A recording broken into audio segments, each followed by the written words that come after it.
Good day to you and welcome to Brassbell Radio Theatre, featuring 10-minute plays by author Kenneth B. Langer.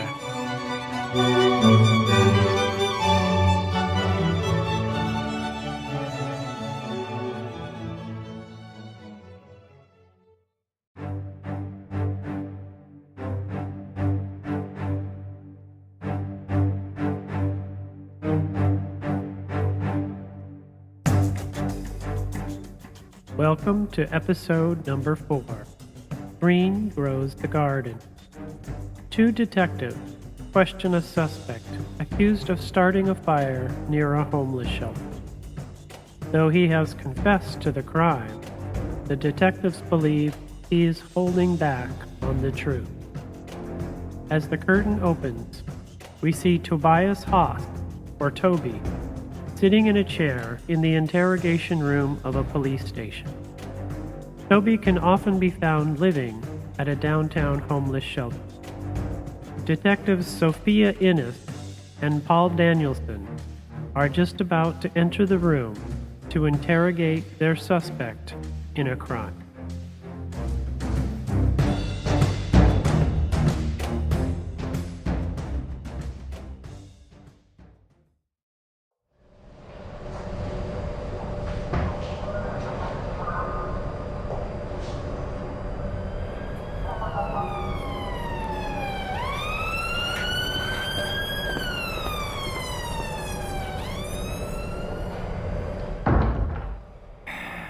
Mr. Haas, you've been arrested for arson. Yes, sir. You do realize, Mr. Haas, that a lawyer can be provided for you free of charge? Yes, ma'am. And yet you still refuse to have one? Don't need one. And why is that? I done it. You done what? I burned it. I lit the fire. Where? In the back where I stay. You started the fire in the field behind the homeless shelter? Yeah, I done it. I burned it. Don't want to go to jail. Then you should have a lawyer here helping you. No lawyer. I done it. Would you be willing to put that in writing? Not very good at writing. We could put you on tape. How about that? Don't care. Just want to go back. Back to prison? Back to the shelter. Prison's where you're going if you say you're guilty and you don't have any legal help. That's good enough for me. Open and shut case. Nice and easy. Let's go. Wait, Danielson, I have some questions. What? Just hang on a minute. There are some loose ends to tie up. What are you doing? There are no loose ends. He did it. He said so. I believe him. End of story. Look, I know you have a meeting with Heather or Mandy or whatever her name is, but I grew up on the North Shore of Boston, and I know what a bad catch smells like. Yes, I have an important meeting with an informant who... Oh, please. The whole department knows about your informant. Okay. You want to play Joe Friday? Then go ahead. Knock yourself out. But don't take all day. Mr. Haas. Oh. Toby. May I call you Toby? Toby. Tell me about the fire. You say that you started it. How? You already know that. I want to hear it from you. Tell me how you started the fire. I just took a match and threw it and boom, it all went up. Tell me exactly how you started the fire, in detail.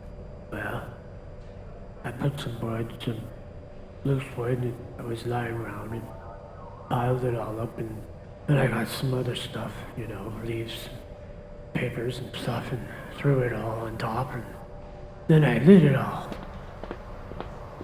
You were never a Boy Scout, were you, Mr. Haas? You see, in the Boy Scouts, they teach you how to make a proper fire. The leaves and the papers, which you would call the kindling, is put under the wood. If you put it on top, it just burns off, and there's no fire.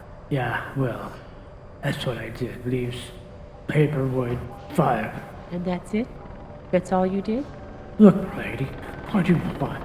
Why are you asking me all these questions? I piled up some kindling, and I threw some wood down, and I lit a match, and poof, fire. What more do you need to know? Well, For starters, you could tell me when you threw the gasoline on the wood. What? Gasoline, Toby. The fire was started with gas. You neglected to mention that very important part of the story. Yeah. Well, I just forgot it all. Toby, you didn't start that fire, did you? Someone else started it. Isn't that so? I started the fire. I burned the garden. Wait, what did you say? Garden? Yeah. Whose garden was it? Was that your garden, Toby? Yeah. A garden in the middle of a deserted lot? Toby, tell me about your garden. It was beautiful. There were tomatoes and cucumbers and all kinds of things. How did it start? Well, it's a funny thing, really. I was walking one day, not sure where I was. Guess I had a little too much to drink and I got lost. Found myself in a neighborhood I'd never been before. Then I see this garden on the side of one of the houses. It was the most beautiful thing I'd ever seen. There was so many colors and things were lined up perfectly. I just stared at it until someone saw me and sent me away. Came back to the shelter and said I wanted to have a garden. I told Mr. Russ. He said he would help me out. Mr. Russ? Who's Mr. Russ? He's my buddy. He works at the shelter. Mr. Russ got you the seeds so you could start a garden? Yeah. He helped me clear a small plot. We even went for walks and stuffed our pockets with good soil to put in the garden.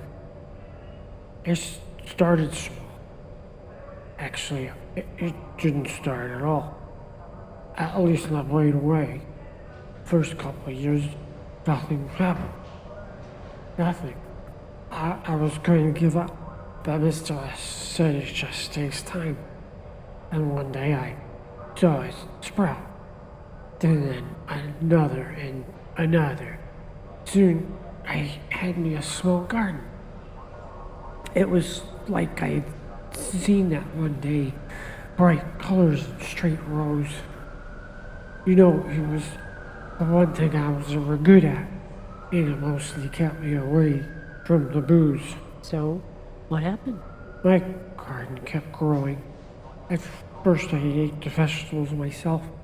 I didn't have to beg for food so much. I kept making the garden bigger, and I added more plants.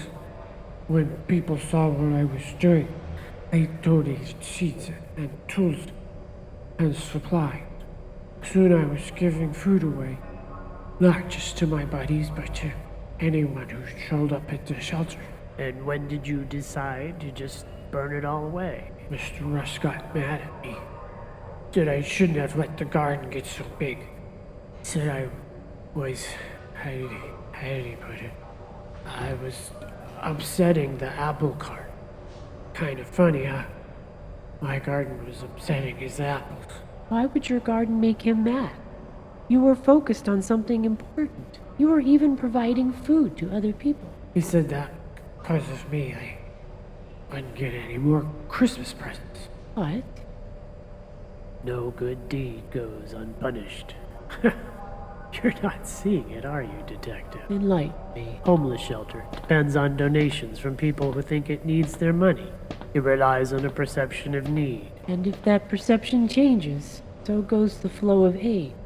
No more Christmas presents. You done good, Mr. Haas. Too good. You started handing out free food to hungry people from your garden. And you made your shelter look self-sufficient. That's bad.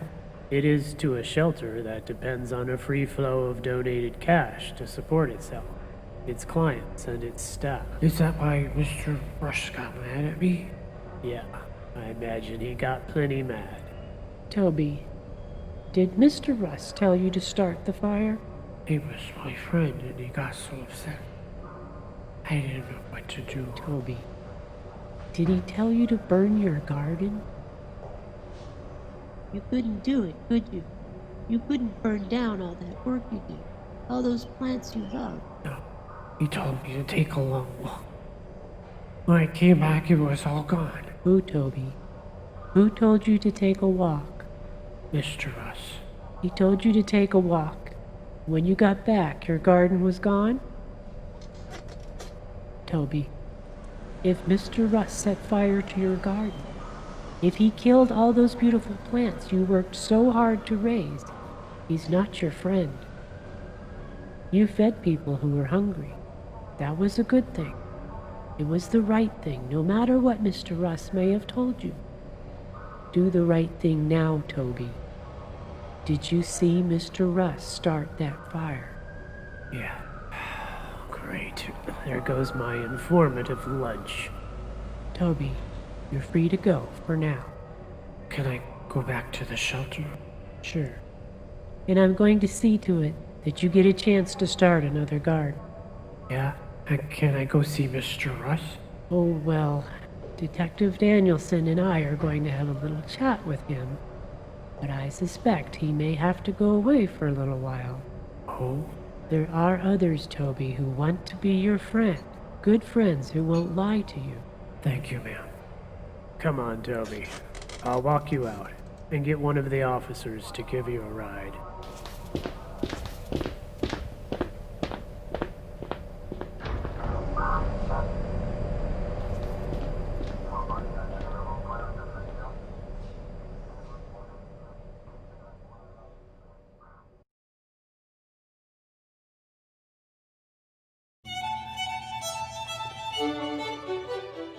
Thank you for listening to this episode of Brass Bell Radio Theatre.